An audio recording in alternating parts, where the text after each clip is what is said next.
Fathers day के अगले ही दिन बेटे ने किया पिता का मर्डर। नमस्कार, मैं श्रावणी, आप देख रहे हैं हमारे साथ सच्ची खबरें।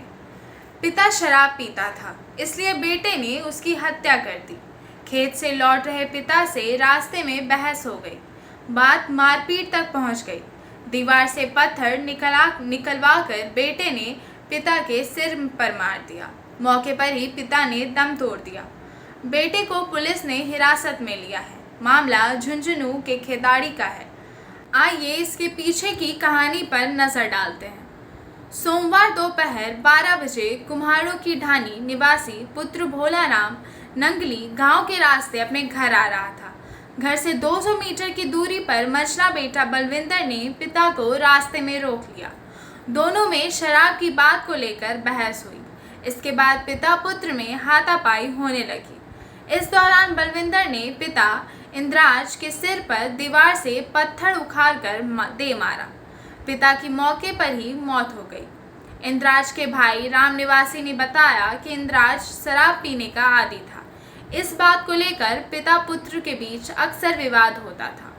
पहले थाने में भी बंद करवा चुका है। राम निवासी ने बताया कि इंद्राज का बेटा से काफ़ी समय से झगड़ा चल रहा था। इंद्राज के शराब पीने के कारण परिवार में झगड़ा होता था।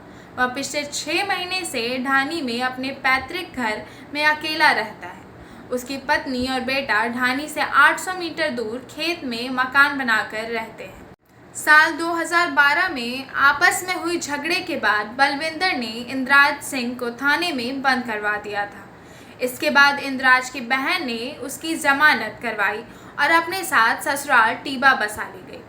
वहां इंद्राज सिंह पिकअप चलाकर अपना गुजारा करने लगा। 2 दिन पहले भी हुआ था झगड़ा। राम निवास ने बताया कि इंद्राज के शराब पीने को लेकर बाप बेटे के बीच 2 दिन पहले भी झगड़ा हुआ था। तब पड़ोसियों ने दोनों को अलग अलग कर दिया। सोमवार को इंद्राज नंगनी गांव से आ रहा था। वहीं उसका बेटा बलविंदर अपनी दुकान बड़ाऊ गांव जा रहा था। इसी दौरान ढानी से 200 मीटर दूर दोनों में कहासुनी हो गई और बलविंदर ने इंद्राज के सिर पर पत्थर दे मारा। इसके बाद पिता को घायल हालत में छोड़कर बलविंदर अपनी दुकान पर चला गया। दुकान से आरोपी बेटे को हिरासत में लिया। पुलिस को वारदात स्थल पर एक बड़ा पत्थर और एक कुल्हाड़ी भी मिली। पुलिस ने आरोपी बेटे को दुकान से हिरासत में ले लिया है और रिपोर्ट भी दर्ज कर ली गई है। शव का पोस्टमार्टम करवाया गया है।